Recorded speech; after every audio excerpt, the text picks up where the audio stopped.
Hi, it's Chris from Future Music. We're here on the Universal Audio stand with Eric, who's going to be showing us the new hardware bits and bobs from Universal Audio. Yeah. Thanks. Well, welcome. Well, this year we got some really exciting announcements regarding Apollo. Apollo was our audio interface, is our audio interface we introduced last year. It's a brilliant sounding audio interface. It's Universal Audio's first, and it's noteworthy not only in its great sound quality, but in the fact that it has our onboard UAD powered plug-in processing. So UAD is about a 10-year-old platform, and we emulate some of the best known gear really in the audio world, from Studer, Lexicon, Neve, SSL, Manley, Roland, and the list goes on. We got 50 plus licensed, really, really high quality emulations. A lot of people think they're the world's best.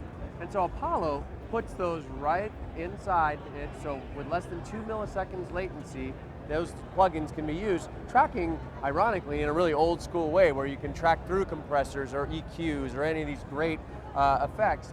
And now what's new this year for Apollo is the ability to turn into a system, basically. Apollo allows multiple units, so you can scale up and you have more audio I/O.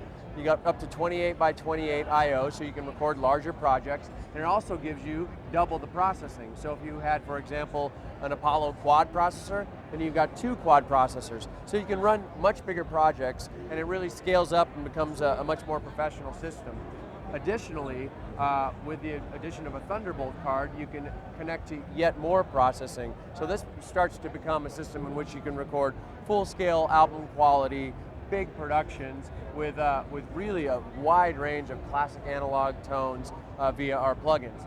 So it's Mac and Windows compatible, Windows 7, and it's all 64-bit, which is a long time request for UAD plugins. So really this year it's about Apollo the system, and we've got a few plugins that are coming out imminently as well. The first of which is a revised LA2A, which is one of the world's iconic classic compressors, and we've redone it stem to stern, modeled it in painstaking detail, so it is without a doubt the world's best emulation of an LA2A, once again able to run in the Apollo. Can you just explain, so how do the units connect? Is it a Thunderbolt chain or something like that? Yeah, it's connected in back via Thunderbolt. It will also connect via FireWire, but you can get the full bandwidth connectivity and the ability to string additional peripherals if you use the Thunderbolt. And that's on a separate card? Yes, the Thunderbolt card is sold optionally, and that's how this Apollo scales into a system. Now, it will connect via FireWire and be scalable, but it's a much more robust and scalable system to be using the Thunderbolt. And the satellite is still FireWire, is it? Satellite is still FireWire. Can we expect a satellite with Thunderbolt at some point? We have nothing announced now, but the way to accomplish that is by getting cards such as our new UAD2 Octo and running it in a Thunderbolt chassis. Okay. So yeah, basically that's a cheaper, faster way to do that than we could building an equivalent product right now. Okay, so we're still on the Universal Audio stand with Eric. We've just sort of moved areas so we can take a look at the new plugins. Yeah, so here they are. I mentioned a little bit earlier, we've come out, or we're imminently coming out with a revised LA2A. This is one of the iconic compressors. If you've been in any professional studio, true studio, you've probably seen one of these. So it was one of the first plugins Universal Audio released, and this is in the early days of the UAD platform, but we've gone back and modeled these things stem to stern with 3 different eras. The silver face, the gray face, and then at the top here, the classic LA2. So this is 3 different eras of this sort of iconic compressor, and each of them has a subtly different tone, including notably the LA2, which has an aged luminescent panel, which just sounds brilliant, mellow and smooth. Although the LA2As can be used for everything, they're really the ideal vocal compressor, and these are among the finest plugins Universal Audio, the finest emulations that Universal Audio has ever released, hands down. It incorporates sort of 10 years of knowledge of modeling classic analog gear. Were there specific units that you modeled? Did you search for the right units to model, or was it an average? Absolutely. Well, some of the things like the LA2 are just really, really hard to find, period. And once we found one, we auditioned 30 different electroluminescent panels. So you can imagine 30 of these T4 cells laid out, testing each one until we found the one that was the mellowest, the smoothest, and we just thought produced the best results. So that in itself was an effort.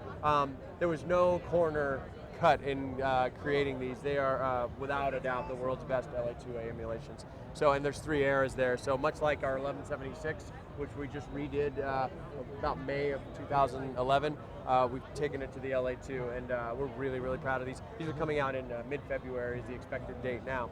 So, along with that, changing subjects, this is an announcement we've made last year. We've got our API 500 series modular EQs coming out. So there's the 550A and the 560. Now API is another really iconic, classic sound from the 60s. And although there have been other API emulations produced, again, we've taken it in true universal audio fashion and modeled these things stem to stern. And a lot of the other, some of the other ones out there don't accurately emulate the frequency interdependencies and particularly the distortions in these devices, which is a really good musical distortion, and we've just nailed it with these new API EQ plugins. And really though, API EQs are wonderful for lots of things. If you had to boil it down to a couple, drums and guitars. Drums and guitars, these are the EQs for drums and guitars, and right when you put it on a track, you'll notice, oh, that's that classic sound I've heard on just countless records, and so that's the API 500 modular EQ series. And then finally, this was probably the biggest request right out of the gate when we came out with, let me find the other one here, when we came out with Apollo.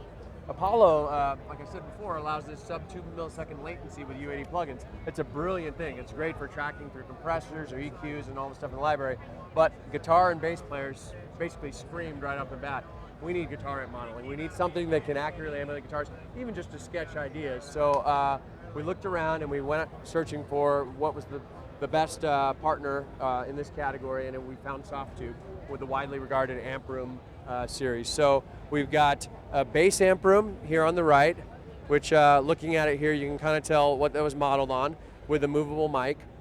And here we've got vintage amp room, which gives you a selection of 3 different amps.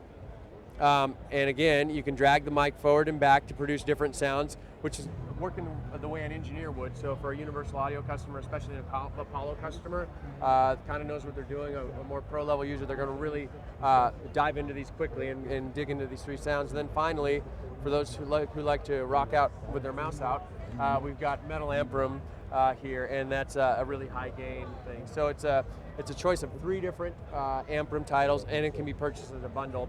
And again, that's coming out in February. So that sort of completes the suite of new plugs that UA has for the near term here. And really, they're usable on any UAD device, but they're particularly with the guitar amp rooms in particular, useful on Apollo. A few questions. Sure. Guitarist would scream for this, you made it. What about UA Universal Audio instruments, synthesizers? You must get asked for that a lot. Yeah, we do. And it's something that we've really focused, I think, over the last 10 years or so on what we do well, which is emulating vintage gear. We do have a Moog filter, which is a really popular, and there it is. Yeah, a Moog filter up here, which is a really popular one. And we don't announce products in advance, but it is good to say that we haven't ruled anything out. We just want to be sure if we put the Universal Audio name on it, it's something that I mean, we certainly would be very, very late to the party. Well, in terms of the platform, it's completely capable of having. Absolutely, but there's things we want to do. We want to do them right and worth putting a Universal Audio name on. So nothing to announce now, but we haven't ruled that out. Okay, excellent. Yeah.